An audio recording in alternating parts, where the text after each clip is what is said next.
today's video ay magigisa tayo ng ating sweet and spicy crabs. Kung wala kayong butter, pwede na margarine tsaka oil.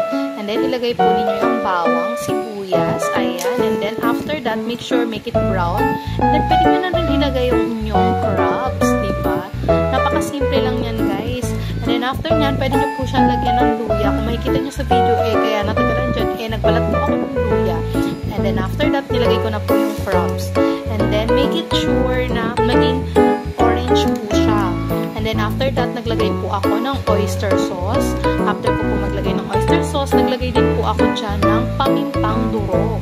After ko po dyan maglagay ng pamintang durog, pagkahalo ko, naglagay din po ako dyan ng Mountain Dew. Opo, Mountain Dew po ang nilagay ko. And then, after that, naglagay din po ako dyan ng salt. And then, magic sarap na konti lamang. And then, nilagyan ko rin po siya ng isang perasong sili para medyo maanghang. Sinabay ko sa pakulo. And then, pinuntugan ko po siya ng isang sili. Diba? Ayan po ang resulta. Napakasarap po. Try nyo at home. Salamat sa panunod.